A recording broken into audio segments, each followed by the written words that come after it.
Calling all detectives. All kinds of objects can tick. And I once heard a ticking that was the sound of death. That is the situation on this page from my casebook. The casebook of Jerry Browning, private detective. Every private detective knows what I, Jerry Browning, tell you. That there's a time for everything, even murder. It was about 1 in the morning. I'd had a hard day, gone home early, and was sound asleep when the persistent ringing of my phone yanked me awake. Mr. Browning, you don't know me, but you've got to help me. My life is in danger. There's someone in my piano factory who... Hello? Who is this? What's that ticking? I got no answer to my questions, but that strangling noise through the telephone earpiece spoke for itself. It sounded like only one thing: murder. I didn't waste time trying to trace the call. Instead, I dressed and headed for police headquarters.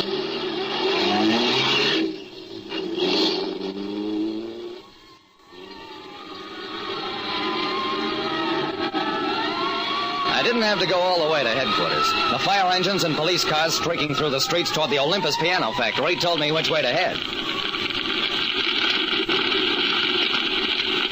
The piano factory was an inferno of flames.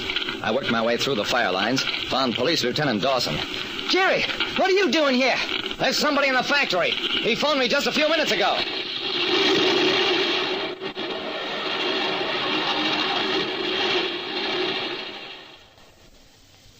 It was almost an hour before the flames were brought under control. And by then, the piano factory was a mass of debris. Lieutenant, there's a body over here. Dawson and I picked our way over the still smoldering timbers. It's the watchman, Jerry. The poor guy must have suspected something. Dawson, I can't prove it yet, but I'd stake my life he was dead before the fire started. Mr. Browning, your suspicions were right. This man had no smoke in his lungs. He was dead before the fire at the piano factory started. I nodded, turned to Dawson. Have you any dope on how the fire started? Not too much, Jerry. Police had vats of resin for waxing the piano strings and lacquers for wood finishing. Both are highly inflammable. Who's in charge of the place, Dawson? Dawson frowned. Well, it's kind of complicated. Come on into my office, Jerry.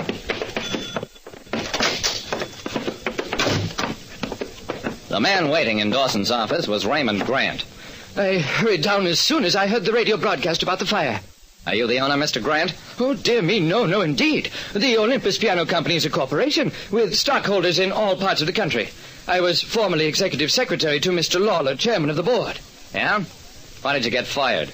Grant blushed. I'm still with the company, sir. I meant that Mr. Lawler is no longer connected with it. He resigned a few days ago. Dawson spoke up. Where's Lawler now? Well, I'm sorry, sir. I don't know. About then, a uniformed man brought in a report from the fire marshal. No trace of arson at the factory had been found yet, but they discovered something else. The company's safe, wide open and empty. Grant's face turned a sick green. There was $38,000 in that safe. 38 grand. We don't know how the fire started, but at least we know why. I nodded. Mr. Grant, was the safe manually operated or on a time device? Well, manually, Mr. Browning. Why? Just wondering about that ticking I heard. The police search for Clark Lawler, the piano company's chairman of the board, started that same night. By morning, it was evident that he'd disappeared, walked out of his apartment the night before, and simply vanished. Lawler's our man, Jerry. Got fired from a soft job, decided to clean out the company. The night watchman must have caught Lawler at the safe, so Lawler had to kill him. That makes sense, Dawson. But what was the ticking I heard? You were half asleep. You probably heard the clock on your own table. Maybe. Except that there is no clock on my table.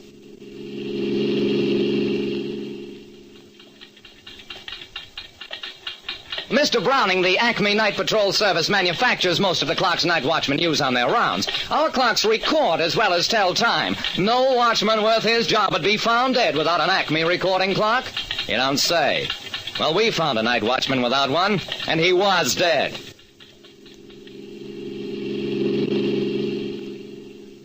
Yes, Mr. Browning, the Western Employment Agency provided the night watchman for the Olympus Piano Factory.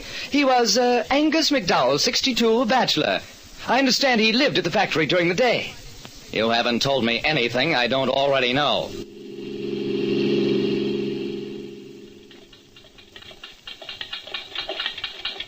Such foolish question. You ask me what ticks, Mr. Browning.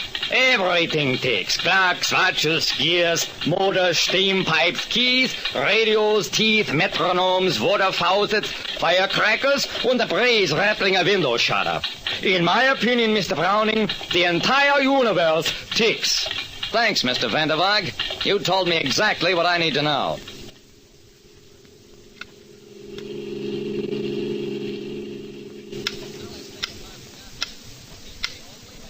I listened to the sound in a music shop, and that was it. A metronome, a small, precise time interval measuring instrument that most pianists use. That afternoon, I poked around in the ruins of Lawler's office at the burned factory, found bits of just such an instrument. Okay, so now I knew what had caused the ticking, and it wasn't the spinning of the universe.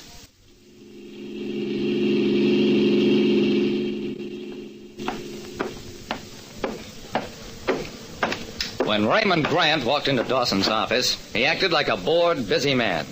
You gentlemen wish to see me? Yeah. Mr. Grant, we haven't located Mr. Lawler yet. In fact, we don't have much hope of locating him alive. But we have found the night watchman, Angus McDowell. He's in the next room. Let's go talk to him. Grant did a foolish thing. He tried to run and ran square into a husky cop guarding the door. We didn't need to produce the night watchman to make Grant confess. And a good thing, too, since we didn't have the watchman then. Grant confessed that he'd got rid of the watchman the day of the fire by getting him a job in Savannah, Georgia, at a friend's factory down there. Then Grant lured Lawler to the factory. Lawler got suspicious, called me, but too late. Grant killed him, dressed the body in the night watchman's old clothes, set the fire that reached the chemical vats, and set off the explosion. Well, we got the night watchman back to testify once we found out where he was, and that's all there was to it. I'd always suspected Grant, because I remembered Lawler's words just as clearly as the ticking. He'd said, my piano factory. And he said it like a man who really thought it was his factory. Like I said, there's a time for everything, including the moment when a killer gets his first and last look at the chair. Listen next time to Calling All Detectives.